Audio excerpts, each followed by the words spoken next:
What's going on, guys, and welcome to my Friday Night Smackdown audio review for April 8th, 2022. I am Graham G.S. Matthews. Hope you guys are doing well and having a great week. I am still exhausted from all the WrestleMania weekend festivities. Obviously, it's Saturday as we speak right now. I'm still in the midst of catching up on everything. I probably will not be officially caught up on everything until, I don't even know, a week from now, end of the month. I have no clue. Last year, it took me like a good month to catch up on everything I missed during WrestleMania, coming out of WrestleMania. I still have a lot of reviews I have to cover on the website, WrestleRant.com. But no fear, we have our SmackDown audio review here today, talking about the big post-WrestleMania SmackDown from last night. I say big, it wasn't like an exciting, enthralling 2 hours. I thought it was a bit better than usual, definitely better than last week. I do audio reviews, for those unfamiliar, every single Saturday here on the channel for SmackDown, because we don't cover it on WrestleRant Radio, which comes out on Thursdays. I did not do a SmackDown review last week, audio version, because I was at SmackDown and WrestleMania was the next day. And it wasn't that good of a show anyway. I was actually really just there for the Hall of Fame. If it wasn't for SmackDown, if it wasn't for the Hall of Fame, I probably would have gone to the Ring of Honor Supercard of Honor show that same night, which was also great. But I'm glad I stuck around for the Hall of Fame. That was a lot of fun. The Taker speech was fantastic. SmackDown that night was not. But we're back this week. A much more newsworthy show, kind of establishing where certain storylines are headed. New fresh faces arriving here on the Blue brand, so we'll get into all of it right now. We started the show with Kayla Braxton in the ring, interviewing Ronda Rousey coming up for a loss to Charlotte Flair WrestleMania. She had the match won at one point, tapped out Charlotte. The referee was down, Charles Robinson. Charlotte essentially screws Ronda out of the championship by capitalizing on the down referee, pinning Ronda for the victory. So Ronda comes out, and I'm expecting her to complain and create a whole, thing not out of nothing, but, she was screwed at the pay-per-view, but I'm thinking, I demand my shot. And that's kind of what she did, but she did acknowledge that she got beat. She also just acknowledged that she would have won had Charlotte not cheated, or had, she not capitalized on the situation or whatever. Really, what she did, though, was challenge Charlotte to another match. And it wasn't made official right then and there. It was later made official on Talking Smack, which I just already watched, and that review will be up tomorrow here on the channel first thing on Sunday morning. But yeah, she wanted a match with Charlotte, and will get her match with Charlotte at WrestleMania Backlash for the SmackDown Women's Championship. The caveat is that this time it's going to be an I Quit match. She has proven at WrestleMania she can tap out Charlotte, even when the referee's not looking. But come WrestleMania Backlash, it won't matter. The only way to win is by forcing your opponent to say, I quit. We've definitely have seen women's I Quit matches before. I know we got that great one. I thought it was great, with Beth Phoenix and Melina back at One Night Stand 2008. They did another one years later. I don't know if it was in NXT or they probably did one on the main roster. I remember thinking, wow, this is the first women's I Quit match we've gotten since 2008. I don't know when or what that would have been, though. It may have involved Charlotte. I don't remember. I'd really have to look it up. But honestly, I like the stipulation. And I still would not have had Ronda lose at WrestleMania. I mean, that was her first singles loss in WWE. It didn't feel like it. The build wasn't great. The match was good. Could have been better, I think. The undefined character dynamic here. I know Ronda's supposed to be the babyface, Charlotte the heel. But people don't really love Ronda. She got a good reaction here. But Charlotte is kind of weird as a character. She's a great heel. But she's just, I don't know, she's not likable. Ronda's not likable. Really isn't anyone there isn't really anyone to root for in this feud between Ronda and Charlotte, which is why I think it needs to end on the sooner side. But one more match I'm fine with. It will probably turn into 2 more matches. I don't know if Charlotte screws her out of the win again, but thinking about it last night, they are very likely building to a 3rd match at Hell in a Cell, because that is the next pay-per-view after WrestleMania Backlash, and that's going to be in June, my birthday weekend, June 5th. My birthday is June 2nd, but it's going to be in Chicago that Sunday, so they're probably going to be doing what they did with Lashley and McIntyre last year. The difference there is that at WrestleMania Backlash, they had a triple threat with Braun Strowman. This is not a triple threat. This is a straight-up rematch from WrestleMania, and it's going to feature those two going at it for the SmackDown Women's Championship, this time in an I Quit match. I would honestly just have Ronda win. I don't even know how you get around having her say I quit and having her lose without actually having her say I quit. I don't know how you do that, but I would just have Ronda win, have Charlotte give her, her rematch at Hell in a Cell, and then have Ronda win there again. Will they actually do that? I don't know. There's a decent chance they will have Ronda lose again at WrestleMania Backlash, and then more people are pissed, the feud has to continue. The feud will continue regardless, I promise you. And for as dull as the feud has been, I'm not saying it warrants being inside Hell in the Cell at this point, but I would rather have a long-running rivalry inside Hell in the Cell and not some random fucking match for no reason. Like Rey and Roman last year was a great match on SmackDown. Did not warrant being inside Hell in the Cell, though, on SmackDown 2 days before the actual pay-per-view, which made no sense. So I thought the segment was fine. The feud's still ice cold. I don't blame people for not giving a fuck about Charlotte and or Ronda, but I thought this was a fine segment to set up the rematch for WrestleMania Backlash that has since been made official per Talking Smack. Our first match of the night saw Xavier Woods, who is now known as just Xavier Woods, no longer King Woods, which I'll get to in a second, taking on the in-ring debut of Butch, the former Pete Dunne from NXT. This did mark his first official match as a member of the main roster. So a lot of name changes going on here. Pete Dunne is now Butch. I would love if the loss here for Butch would lead to him turning away or, kind of splitting away from Sheamus and Ridge Holland. Why put them together in the first place? I don't know. I assume they just did that to get the six-man tag team match at WrestleMania with the New Day against Butch, Sheamus, and Ridge. But Butch didn't even wrestle at WrestleMania because Big E got hurt, unfortunately. Obviously, weren't planning on that, so it turned into the tag team match instead. That got all of fucking 90 seconds, and no one gave a fuck. If it was a six-man, I'm sure it really wouldn't have gotten that much more time. I really don't think they would have turned that into much more of a priority. Whatever. So Xavier Woods beat Butch here, and having him lose in his first match on SmackDown really isn't nearly as bad as the name change itself. He looks like a goof out there with the hat and the wife beater. He looks like a moron. I don't mind the idea of a faction with him, Sheamus, and Ridge, and they've been booked pretty strongly so far. His first match was a loss, but the name is just terrible. So he did tease tension with Sheamus and Ridge afterward. I would say, that means he might be splitting away. Maybe Pete Dunne is coming back. I don't think they would call him Butch for a month. I think they will be calling him Butch permanently going forward. I mean, Doudrop, for example, a lot like with this scenario, she was bestowed the name of Doudrop by Eva Marie as like a joke in storyline. Eva Marie's been gone from the company for months. She broke away from Eva after SummerSlam last year, and she's still calling herself fucking Doudrop. Per WWE, that's not her fault, obviously, but I don't think this will be any different. I think if and when Butch splits away from them, whether it's soon or down the road, he will still be called Butch, which is just completely ridiculous. We can hope and pray he will go back to being Pete Dunne at some point, and maybe he will. At this current point, I don't see that happening. But he looks ridiculous. Having him lose here, whatever. It was a quality match. Woods was also no exception to the name change, as I said earlier. No longer King Woods, and it didn't seem like he was too happy about that on Twitter a week or two ago. And here's the thing. I don't want to sound like a hypocrite. The king and queen shit is tired, it's dumb. We've seen it done to death over the years. We really do not need people winning King of the Ring or Queen of the Ring, whatever, and then calling themselves the king and queen for months and years on end. They literally ran that shit into the ground with Corbin, who did the King Corbin shit for almost exactly 2 years. With Woods, didn't even get a chance to do it for more than 2 months. He won the damn tournament in October. He was around for a couple of months with Kofi, chasing, Roman and then the tag titles, got hurt, came back in March, and now he's back to being Xavier. So he was like the one guy that actually gave a shit about the crown, loved the whole King of the Ring gimmick thing. He had his own music, which was cool, which might be brought back at some point, but it is King theme, so maybe not. I don't know, of all people to run with the King thing, why not just run it with him as Xavier Woods on his own, and maybe they'll capitalize off the King of the Ring thing at some point and put him in the singles ranks and maybe chase Ricochet for the Intercontinental Championship. He's back to being the same old tag team guy he was before. Nothing special about him whatsoever. The King of the Ring thing, as hokey as it was, gave him something to really stand out from the rest of the pack. And he had a lot of momentum coming out of that tournament. He had a great 2021 on the whole. Then he got hurt coming into this year. They kept him off TV for longer than they probably should have. And now he has pretty much zero momentum. He won here. Cool. I don't think they'll put him in the mid-card ranks anytime soon. Even if they do unify the tag team titles, which was one of the bigger headlines coming out of the show, with New Day's been around for so long, they'll probably keep them in the tag team ranks because they need tag teams. But at the same time, Woods really should be on his own, doing his own thing at this point along with Kofi. You need opponents for Roman Reigns. Kofi could be that guy. Woods was almost that guy a few months ago, but they gave up on it and moved in a different direction. Whatever. So we'll see what they do with these two. I got a good laugh out of Woods and Kofi saying during their pre-match promo, it's after WrestleMania, all the win-loss records reset. I'm thinking, do they think they work for AEW? Like, there is no such thing in WWE.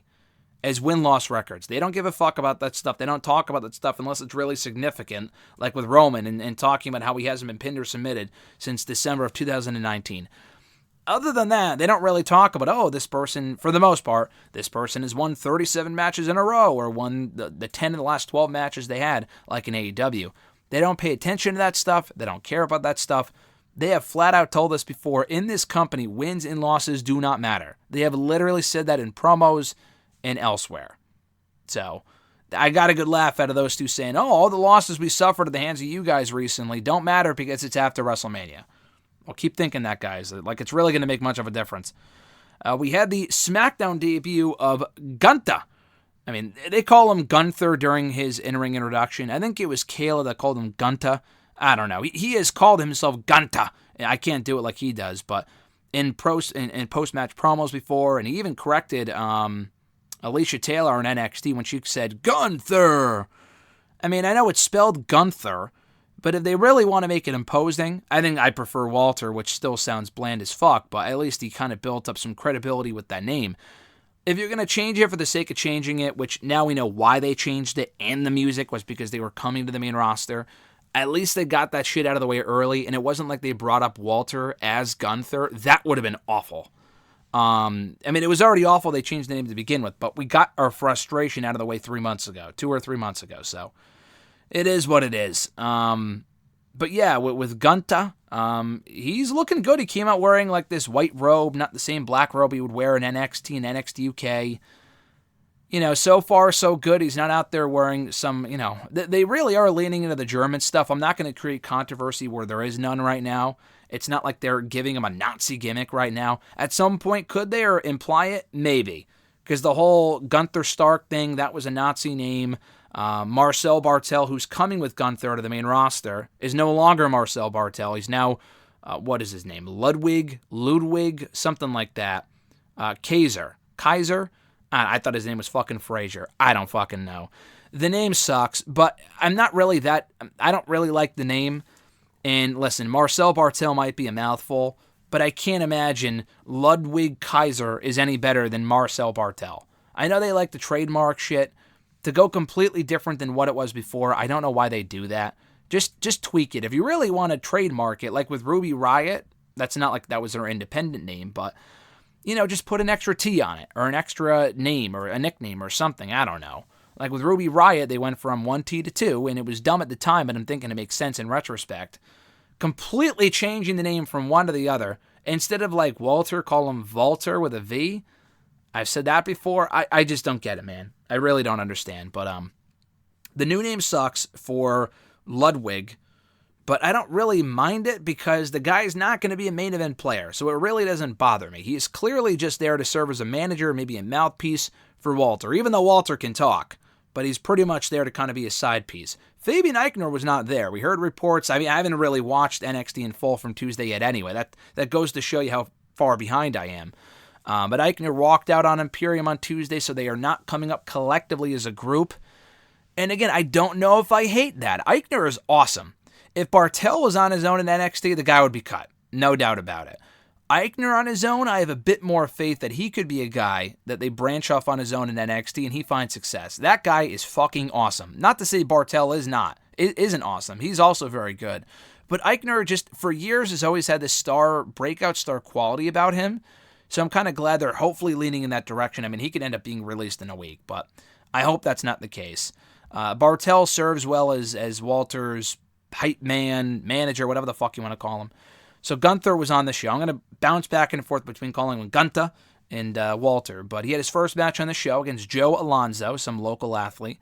Squashed him in a matter of minutes. This was the dominant debut that it should have been for Gunther. So again, the change of colors with the gear, I thought that was unnecessary. Why change something that isn't broken? I figured Vince would take one look at him and think he was boring, so they're trying to spice it up a bit by having him wear red to the ring now. But again, it could be worse. He could be out there dancing like the fucking Funkasaurus or No Way Jose. Maybe we will get to that point at some point, but so far he was largely, name and music aside, presented the same way he was in NXT. They're tweaking the little things which add up to big things. The gimmick, thankfully, so far is the same. He's not cutting Nazi Germany promos and shit. They're not even leaning into that, which is good. I know people are I saw some people on Twitter making a big deal about the colors he was wearing. Are those not the colors of the German and Austrian flag, which is what they are? So, I mean, that doesn't really bother me now. If they lean in more into that stuff, which would be awful, I'm not even really sure why they would, then I'll take exception with it. For right now, I'm okay with it. So this was a dominant debut as it should have been. I have zero faith they will use this man properly in the main roster, but it was time for a change. He was only in NXT for a few months. They did the Braun Breaker match on Tuesday. They rushed that. At least they did it. He's been main roster ready for a while. He's been in WWE for 3 years now. Same thing with Pete Dunne. They called him up to SmackDown a few months ago. He was also ready for the move up to the SmackDown roster, and SmackDown needs star power. They didn't just call up, Pete Dunne a couple of months ago, and now Walter and Marcel Barthel. This show also saw the debut of Raquel Gonzalez, now known as Raquel Rodriguez. So, I don't know what her real last name is. At one point, I think she was Rachel Gonzalez in NXT. I think during the Mae Young Classic, they changed it to, Raquel isn't that Rachel anyway. She had a different name initially before Raquel. It might have been Rachel, I could be wrong. It was something along those lines. They changed it to Raquel Gonzalez upon her official re-debut on NXT TV in early 2020. And now she's known as Raquel Rodriguez. So I thought Gonzalez had some sort of significance to her because of her father. I might be wrong on that. It sucks they changed it. Again, I'm not too upset about that because it's not like they called her Brittany or some shit. Like, her name is still Raquel, and I don't want to say it's similar. I don't want to sound like I don't want to make it a race thing and all, but it's not like drastically different. It definitely is a different last name, and to change it for the sake of changing it is fucking dumb. And I thought it was already a name that they owned anyway. I guess not. But Gonzalez to Rodriguez is better than, like, I go back to Walter and Gunther. I think that's just stupid. Or some of the other dumb names they've come up with over the years. So I'm okay with Raquel Rodriguez. Maybe they want the double R. I don't know. But, she's really gotten better over the last couple of years in NXT. From when she debuted 2 years ago to her NXT Women's title reign, a title that she won at Stand and Deliver last year, to her two very brief NXT tag team title reigns as the women's tag team champion. She's come far.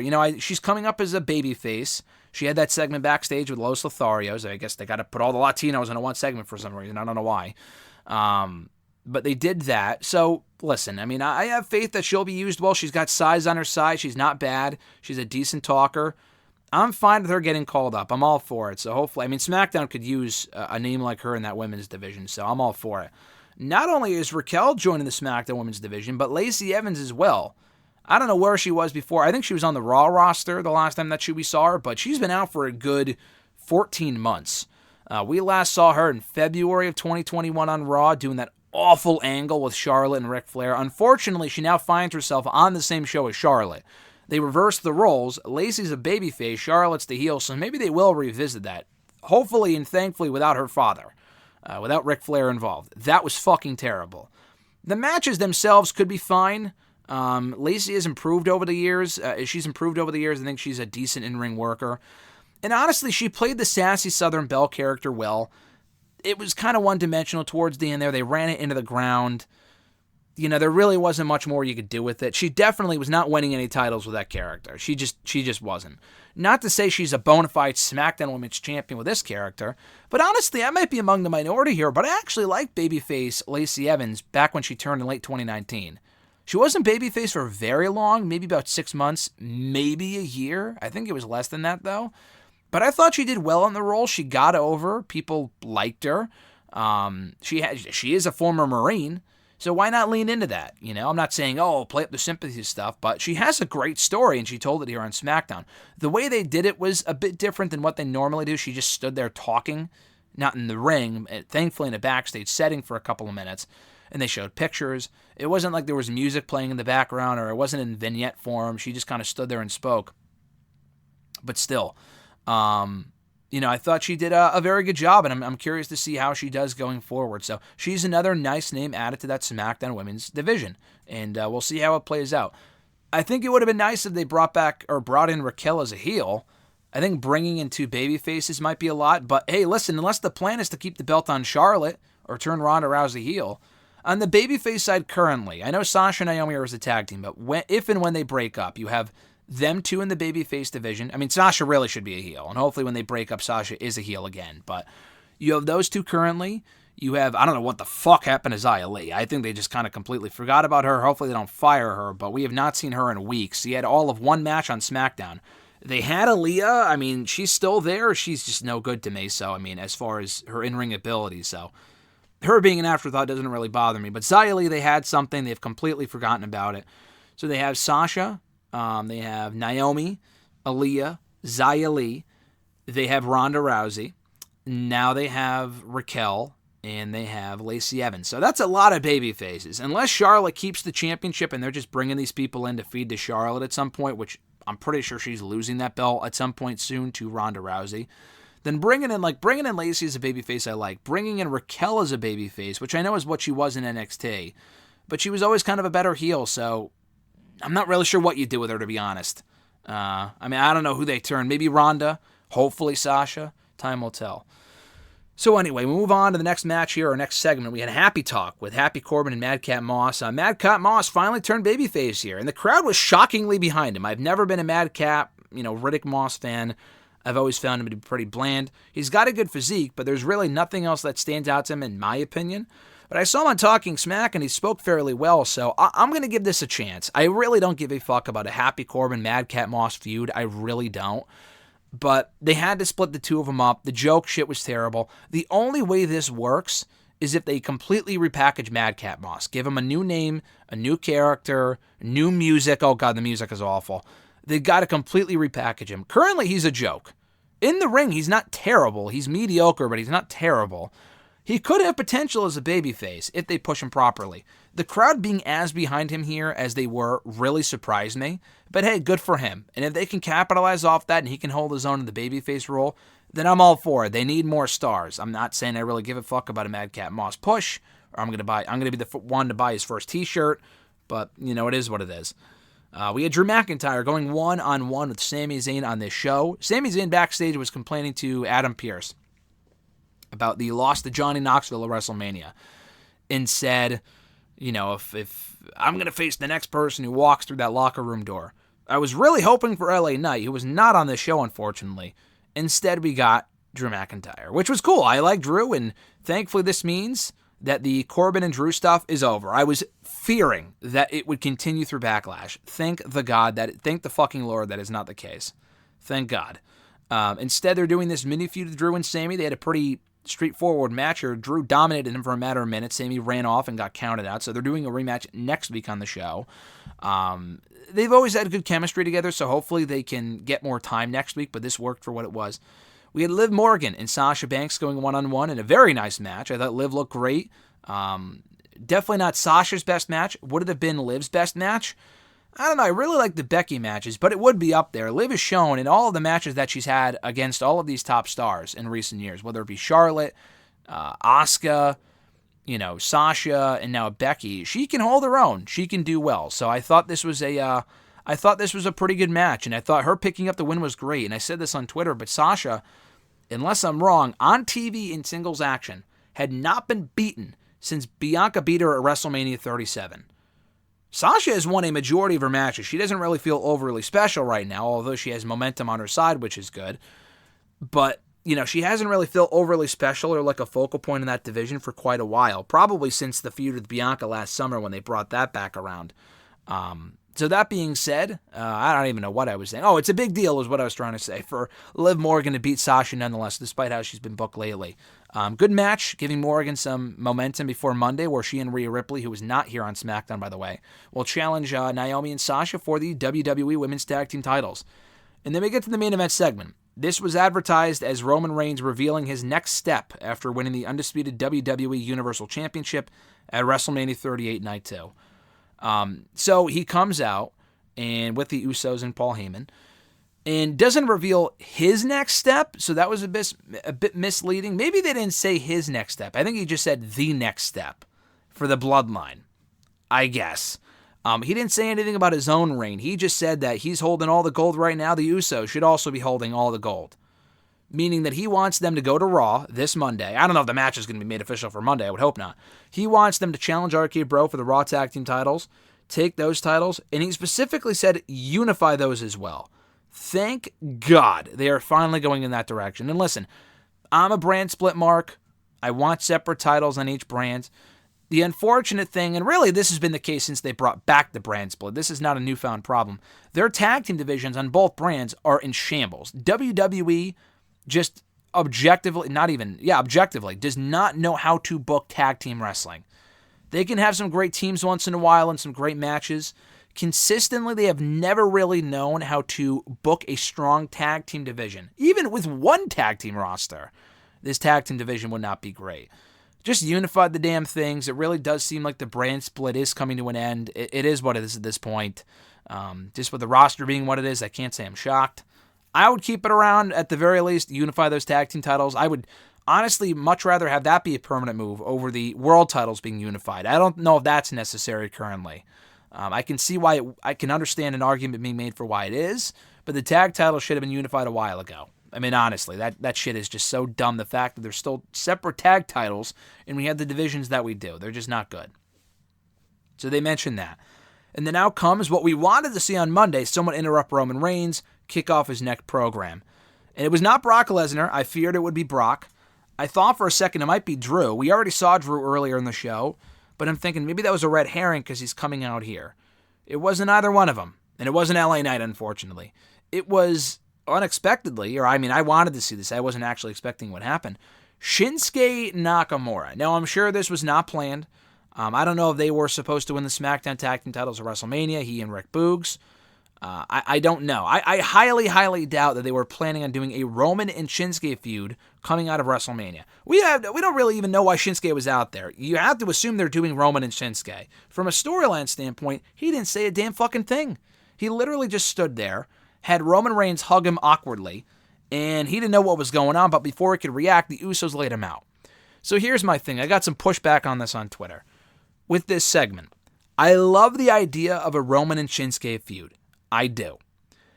Nakamura is not credible. I mean, not credible in the sense that he is not a threat. I guess those are two different things. Maybe I misspoke. Maybe I misworded that, whatever. He is not a threat to Roman Reigns in the slightest. Even less so than Finn Balor last year. Even Goldberg had more of a chance of winning that championship than fucking Shinsuke Nakamura does coming out of WrestleMania. The same man that just beat Brock to unify the top two titles in this company. It's not happening. I love the idea of it because it's a filler feud. And everyone that I want to see Roman work with, whether it be someone like Cody, Drew, or Bobby Lashley, they're all busy right now, or they should hold off on that stuff until later on. Drew and Roman I would have been fine with, but if they want to save that for down the road, I'm okay with that. And they probably should, because Roman's going to need people to work with after he drops the championship too. But anyway, I'm fine with this. I'm totally fine with this. It's an easy win for Roman, and Nakamura is popular enough to where he works in this spot. The issue is that Nakamura is not at all a threat. He will never be a legitimate threat to that championship. But what you can do, and I understand there's time left before the pay-per-view, what you can do is try to make him a threat by having him stand up to Roman, look like a badass. I'm not saying lay out all of the bloodline. I'm not saying that. Maybe the bloodline walks away. At least cut a promo saying, or dodge an attack, or get out of the ring or something. Nakamura looked like a fucking idiot for going out there on his own, not saying anything, being cut off by Roman, and then being outsmarted by the bloodline who stood tall. I love Roman Reigns. I love the bloodline. I'm not as sick of it as some people are. And honestly, at this point, I can understand the fatigue with the bloodline stuff. I think it's some of the best stuff, if not the best stuff in the entire company. But you are going to quickly turn people against it, if they haven't already, on the Roman stuff, if you keep having him close out every show the way that he has. He needs to show some vulnerability at some point. I know he did with Brock. I'm not saying he didn't. I thought that feud is well done. And they probably will have Nakamura give Roman his comeuppance one of these days on an episode of SmackDown. The first night in, though, that was a lame-ass ending to that show. And I thought this was a good show, all things considered. And I love, again, I feel like people come after me when I'm like, I say the least shit about it. You know what I mean? I'm not complaining about this stuff. I literally nitpick some things, and people still come after me. I don't fucking get it. Like, there's people out there who literally shit on this whole thing, saying it makes no sense, and the segment sucked. I'm not even saying the segment sucked. I literally said I love the idea of the match at the pay-per-view. I just don't like the way the show ended, and people still take exception to that. I mean, some people just don't know how to handle criticism. It's not all perfect. I love Nakamura and Roman at the pay-per-view. The way it was booked, though, makes not that it doesn't make sense. From a storyline standpoint, yes. Shinsuke should be outnumbered by them. But it begs the question of, why was Nakamura out there by himself anyway? We didn't even hear the guy speak. It literally looked like he was just out there to take a beating and that was it. We're not even sure that's where they're going with this, with Roman and Nakamura. I mean, he just looked like a fucking moron for being out there and being outsmarted by these three. If this was like a week or two into the feud, I would still say it was a lame segment, but for the kickoff to the feud, I mean, come on, man. That literally just tattoos it on your goddamn head that Nakamura is not winning at Backlash. At least make me think there's a chance. At least make the guy look like a threat to the main event scene. He hasn't been a main eventer in several years. You really got to make an effort to make him look credible, like they did with Cesaro last year. Roman was not laying out Cesaro every week on SmackDown. Cesaro was coming off a big win at WrestleMania and was made to look like a threat to Roman Reigns. Nakamura is not coming off a big win at WrestleMania. He lost. He and Rick Boogs lost. He himself, Shinsuke Nakamura, got pinned by the Usos. I'm almost positive because Rick Boogs was hurt at WrestleMania. We're also coming off one of the worst Intercontinental Championship reigns of all time for Shinsuke Nakamura. Not just for him, but like in general. So you really got to give this guy a boost. No one sees him as a threat. I'm not saying he's a loser, like he has no accolades. Shinsuke Nakamura in WWE alone is very accomplished, and that's great. But if you really want this to work as a main event feud, and I think it can, I'm not saying it won't, but if you want it to work, you got to make the guy at least look like a little bit of a threat. And for anyone saying, well, there's 3 weeks left, you can do it then. The first impression is everything. He was out there looking like a loser. That was supposed to set the tone for their feud coming up, and then I do not give a fuck. I mean, this feels like a SmackDown match at this point. It really is a SmackDown match because Nakamura has not been important in ages. But just because the guy's popular doesn't mean that people are going to take him seriously as a threat. He looked like a moron out there. And then the Bloodline ending tall, the same way they did at WrestleMania and Raw, is just not exciting or eventful or anything. So I thought that was a bad ending. The segment was okay. It accomplished what it needed to. The way they did Nakamura dirty here, I was not a fan of. The rest of the show I thought was good. For a post-WrestleMania show, this is what they needed on Raw. And I actually really liked Raw. I was at Raw, I'm biased. But they needed some fresh faces, they needed some returns, and we got it on the show.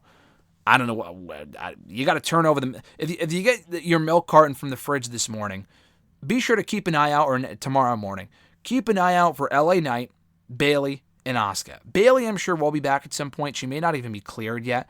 Asuka, as far as I know, has been cleared for a while. So I have no idea why she hasn't been brought back yet. LA Knight really should be on SmackDown. I don't love the idea of him as a manager, but the bottom line is that the man should be on the main roster. If they keep him down in NXT or let him go like they did with Bronson Reed, that would be a massive mistake. So hopefully that's not where they're going with this.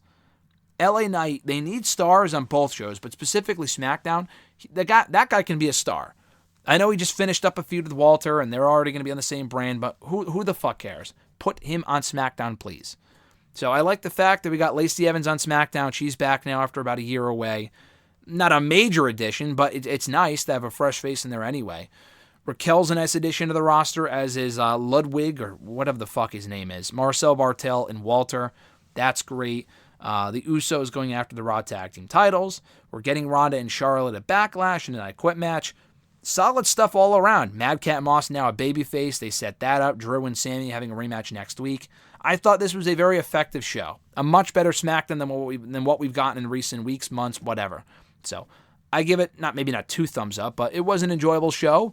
Far from exciting, but it set forward several things, and it did what it was supposed to do. That is what I want out of a post-WrestleMania show. I thought we got that on Monday, and we certainly got it again on Friday. So that's really all I was hoping for, and we got it. So good stuff. Thank you guys for checking out my audio review of Friday Night Smackdown here today for April 8th, 2022. I appreciate it as always. Be sure to like the video, drop a comment, share the video, and subscribe to the channel for more daily content. We'll be back tomorrow with my review of Talking Smack and plenty of other interviews and videos I filmed while in Dallas for WrestleMania weekend. We'll be up at some point. I just have so much shit to catch up on. I don't know when it's going to be up, but it will be up at some point. So if you're not already subscribed, please do so and hit the bell button to be notified every time a new video goes up. Have an awesome rest of your weekend, guys. I'm Graham G. Matthews, and I'll catch your ass down the road.